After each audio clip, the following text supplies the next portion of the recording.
nós temos o hábito de dizer assim: a esperança é a última que morre. Todo mundo diz isso. Esperança é a última que morre.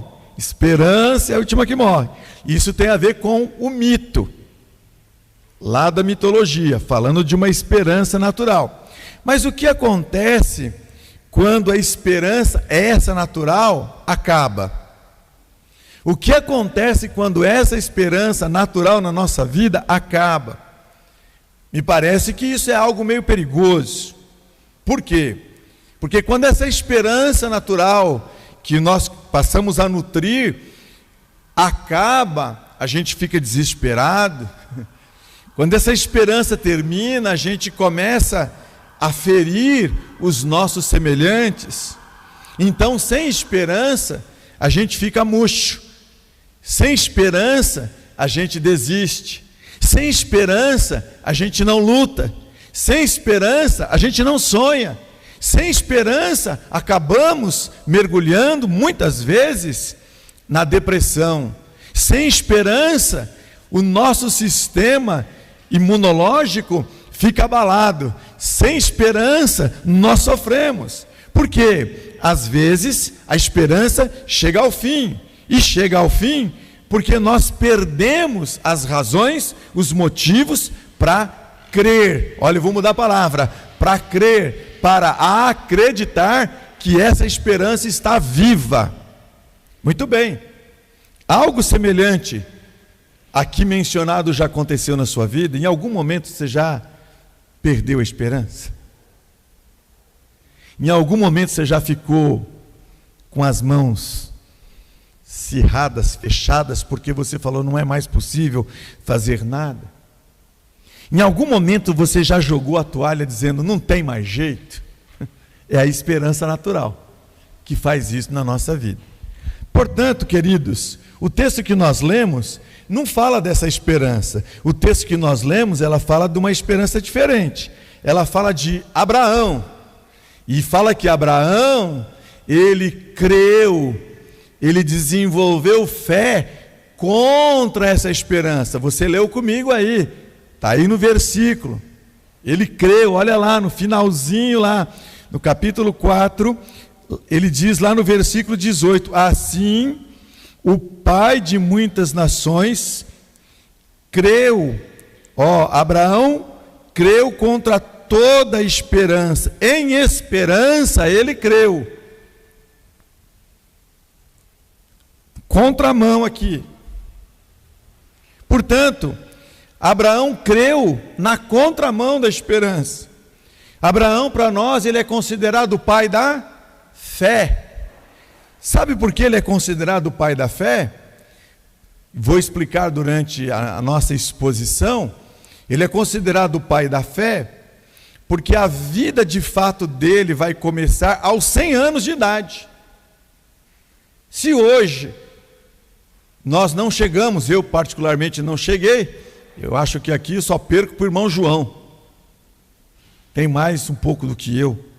Mas imagina, irmão João, que a nossa vida vai começar aos 100, pela fé, no nome de Jesus. Que era assim que Abraão estava crendo. Interessante que o apóstolo Paulo afirma que aqueles que creem como Abraão, eles creem numa esperança diferente. Eles são mais espirituais. Somos espirituais por sermos filhos de Abraão. Então a nossa fé, ela é superior a essa esperança natural. A nossa fé, ela é superior a essa esperança natural. Então Paulo também diz que Abraão, na esperança, creu contra a esperança. Ele faz uma afirmação impressionante. E você, o que diria sobre a sua fé e sobre a sua esperança nos tempos que nós estamos vivendo? Tempos difíceis onde o que deve prevalecer? Fé ou esperança natural? Como nós nos posicionamos sobre isso? Um homem importante na história do cristianismo, chamado João Calvino, ele escreveu sobre essa questão o seguinte, sobre o termo de Paulo, ele escreveu da seguinte maneira: ele diz que no primeiro caso, significa esperança, que é originalizada pela natureza e pela razão carnal. No segundo caso, ele diz que a esperança é fé no presente, na dádiva de Deus para a nossa vida. Então, a fé é um presente de Deus que está acima da esperança natural. Olhando para esse texto ainda, parece que então existem dois tipos de esperança: a esperança natural e a esperança que nós chamamos de fé, que é a esperança espiritual. E aí eu te pergunto, qual das esperanças você usa ao longo da sua vida, ao longo da sua existência, ao longo das suas inquietações com Deus? Uma esperança natural ou uma esperança espiritual? Abraão, irmãos, não tinha motivos nenhum para crer numa esperança natural. Por isso que ele vai ser chamado de pai da fé, porque ele não vai parar nessa questão da esperança natural, ele vai superar tudo isso. Por quê? Qual é o episódio? Ele é casado, Sara tem quase 100 anos de idade, ele também com 100 anos de idade, e Deus prometeu para ele que ele ia ter um filho. Pense, para nós homens, segundo as informações, ainda é possível, né? Ainda é possível. Mas uma mulher de 100 anos, a gente fala o seguinte: não tem mais condição. Só que ele continuou acreditando na fé pela esperança espiritual e não por uma esperança natural. Como é que você crê na sua vida e na sua história? A esperança natural, ela fica muito baseada nas circunstâncias. Nas circunstâncias. A esperança espiritual, ela é baseada em Deus. Ela é baseada na palavra de Deus. Deus é o Deus da fé. Deus é o Deus do poder. Deus é o Deus extraordinário. Deus é o Deus que vai lá no leito e quando todo mundo diz que não, ele fala: eu sou Deus. Não adianta vocês falar que não, sou eu que comando isso aqui. Aí o médico não entende nada. As coisas acontecem porque ele é Deus. Então Abraão, ele ouviu Deus dizendo, Sara deu risada, porque ela olhou para as circunstâncias. Pelas circunstâncias não tem como gerar filhos, mas pelo poder de Deus tem. E vai nascer o filho da promessa. A esperança natural, ela é horizontal. A esperança espiritual, ó, é de lá para cá. Ela é de Deus. E eu quero falar para você, não importa a circunstância que você possa estar atravessando na sua vida hoje, a esperança que eu e você precisamos desenvolver muito nesses dias que nós estamos vivendo, não é uma esperança circunstancial, mas é uma esperança que vem da graça de Deus, do trono de Deus, para a sua vida, para a sua casa, para a sua família, para a sua história, para nós todos que estamos aqui, para você que está me vendo em casa. A esperança natural, ela é boa, mas a esperança espiritual, ela é extraordinária, ela é excepcional, ela é indizível, ela é poder de Deus. A esperança espiritual, ela vai além da natural, porque ela bate contra a esperança natural. A esperança natural diz, não dá mais, não deu mais, não tem mais jeito, mas a esperança espiritual, ela vem e fala, essa daqui, ó, desceu de Deus. Sabe, irmãos, como é que você vive a sua vida? Por isso que para nós, a esperança natural, até pode ser a última que morre, mas a esperança espiritual nem a morte pode derrotar, ela é eterna. Como é que você vive a sua vida? Como é que você desenvolve a sua vida?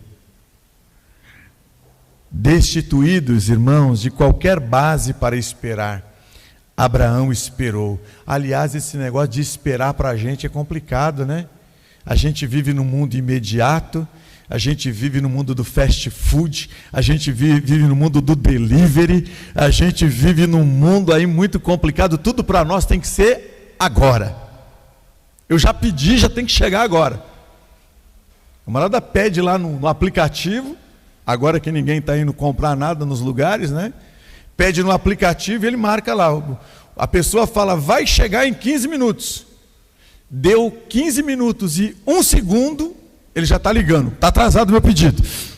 Já está desesperado, porque esperar é complicado para a gente.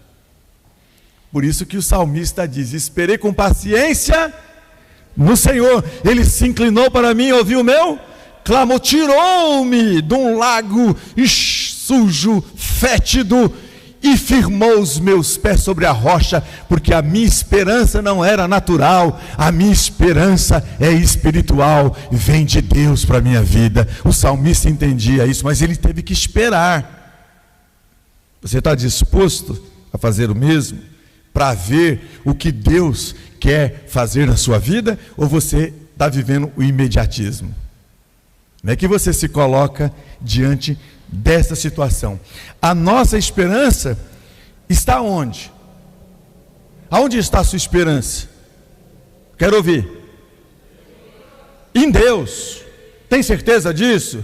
Ela é espiritual? A sua esperança está em Deus? Ou ela é circunstancial? Ela é natural. Se ela for natural, você vai gemer. Mas se ela for em Deus, você vai descansar e vai esperar, mesmo que tudo vá contra, mesmo que tudo diga não, mas sempre a gente sabe que é de lá, que vem a palavra final, não é daqui, é de lá. Dá para entender isso? Se a esperança acabou, eu quero desafiar você a ter esperança espiritual. Eu quero desafiar você a não desistir do seu sonho. Eu quero desafiar você a não desistir do seu trabalho. Eu quero desafiar você a não desistir da sua família. Eu quero desafiar você a não desistir das lutas que você está enfrentando. Eu quero desafiar você, porque o nosso Deus no texto é um Deus que vivifica os mortos e chama as coisas que não são como se já fossem. Como é grande o poder de Deus. Você leu isso comigo, Paulo está dizendo isso à igreja romana. Paulo está dizendo, olha, o Deus que eu sirvo, ele vivifica, ou seja, ele dá vida aos mortos. O Deus que eu sirvo, ele chama as coisas que não são e as fazem se tornar reais, porque ele é Deus. Nós precisamos tomar conta disso na nossa vida. Eu gosto de usar essa palavra, e eu quero que até você depois pesquise ela e você faça uso dela na sua vida. É importante que nós nos empoderemos na nossa vida dessa esperança espiritual que vem de Deus.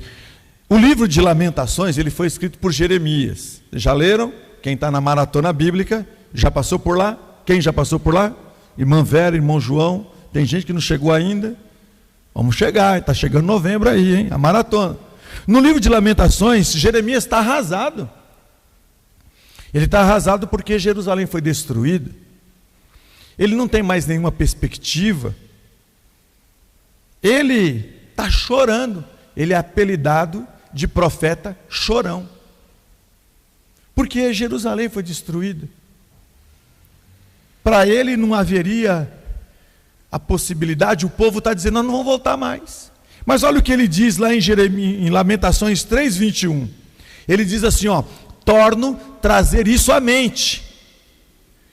Trago à minha mente o quê? A esperança E ele não está falando de uma esperança natural, ele está falando de uma esperança espiritual. E Jeremias, irmãos, está trazendo à mente dele a esperança de voltar para Jerusalém. Ele está trazendo na mente dele a possibilidade de voltar para Jerusalém e viver ali novamente com o povo de Deus. Ele está trazendo à sua mente a bondade do Senhor, ele está trazendo na sua mente a dádiva do Senhor. Então, em seguida, aí nos versículos 22 em diante, ele vai dizer assim: a benignidade do Senhor jamais acaba, as suas misericórdias não têm fim, renovam-se a cada manhã, grande é a tua fidelidade. E ele diz mais: a minha porção é o Senhor, diz a minha alma, portanto, esperarei nele. Bom é o Senhor para os que esperam por ele, para a alma que o busca. Bom é ter esperança e aguardar em silêncio a salvação que vem do Senhor. Isso é esperança espiritual. E Jeremias olhou para as circunstâncias, e lógico que do ponto de vista da esperança natural, ele poderia perder a esperança. Mas, irmãos, quando ele olhou para Deus, quando ele não olhou para as circunstâncias, quando ele olhou para Deus, ele falou: não, peraí, essa esperança aqui, não tem solução. Mas quando eu olho para Deus, renova a esperança espiritual na minha vida. Quando eu olho para Deus, ressuscita sonhos. Quando eu olho para Deus, eu me vejo voltando para Jerusalém com o povo de Deus. E você, meu irmão, minha irmã, como é que você olha para isso? O sinônimo de esperança espiritual, então, é essa palavrinha chamada fé. Sinônimo de esperança espiritual é a palavrinha fé. Qual é o tamanho da sua fé mesmo? Entendeu porque eu perguntei lá no início? Fé. O que é fé? Eu vou mudar lá o texto de Hebreus para mim, tá bom? Não vou mudar na Bíblia não, porque senão Deus me castiga. Eu vou mudar para mim. Fé é quando eu não duvido do caráter de Deus. Eu confio no caráter de Deus. Eu não duvido do caráter de Deus na minha vida. Eu não duvido. Eu confio. Eu confio. Você confia? Confia. Sabe por quê? O diabo conseguiu criar a dúvida lá no coração de Adão e de Eva sobre o caráter de Deus. E Adão e Eva se perderam porque não confiaram no caráter de Deus. Mas o mesmo inimigo que foi lá e tentou Adão e Eva, e eles decepcionaram Deus porque não creram no caráter divino de Deus. Quando Satanás vai tentar o Senhor Jesus fala: eu sou Deus, eu sei quem é meu Pai, nele eu posso confiar, e eu tenho poder para mandar você calar a boca, Satanás. E mais ainda, Satanás, você não só vai calar a boca, que eu mando você, sai daqui. Quando o inimigo lançar dúvida para você, usando a esperança natural, lembre-se da esperança espiritual, e não desconfie do poder e do caráter de Deus para a sua vida. Quando você ouvir isso vindo no teu ouvido, você fala assim: isso não é de Deus, sai daqui. Isso não vem de Deus, sai daqui. Porque Ele é sagaz. Ele vai tentar tirar você dessa esperança espiritual, para você desacreditar do caráter de Deus. Eu e você somos desafiados a crer. Veja, será que em algum momento você já perdeu a esperança? já. Então era natural. Na espiritual a gente nunca perde. Então, como Abraão e Jeremias, e como o próprio Jesus, nós devemos crer contra a esperança natural e crer na esperança espiritual. Estou sendo bem professorzão hoje, hein? Você pode colocar os seus olhos em Deus. Coloque os seus olhos em Deus. Não. Por quê? Porque eu estou com você. Quantas vezes você andou no vale e você disse assim: será que Deus está comigo? A esperança era natural. Agora, quando você está no vale e você fala: eu confio no caráter de Deus, não há como mudar nada disso. Filósofo Voltaire afirmou o seguinte: a filosofia é procurar num quarto escuro um gato preto que não está lá. Vou repetir. Escreveu lá. A filosofia é procurar num quarto escuro um gato preto que não está lá. O aluno, na sala de aula, ouviu ele falando disso. O aluno olhou bem para o professor e falou o seguinte: bom, o senhor pensa assim, eu não. Aí o professor perguntou: você pensa como? Ele foi lá e respondeu: a fé é procurar num quarto escuro um gato preto que não está lá e achar o gato preto no quarto escuro. Isso é fé. Amém? Veja só, que autoridade do menino. Essa é a diferença.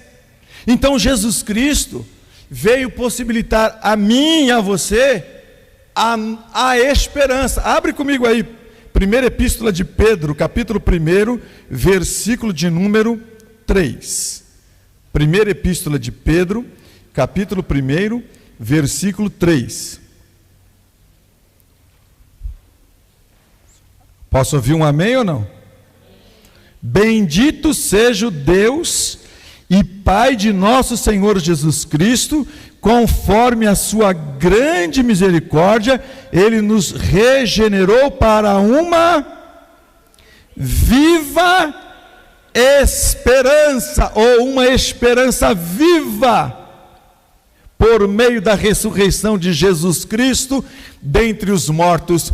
Essa esperança aqui não é natural, essa esperança aqui é uma esperança espiritual. A Bíblia diz que nós somos salvos pela fé, pela esperança. Romanos capítulo 8, versículo de número 24, vai comigo um pouquinho aí, que a gente já está caminhando para o encerramento. Romanos 8, versículo de número 24. A palavra de Deus diz assim para nós nesta noite, Romanos 8, 24. Pois nessa esperança fomos salvos, mas esperança não é esperança. Quem espera por aquilo que está vendo, a esperança nossa não é visível. A esperança nossa é extraordinária. Ela acontece aqui dentro.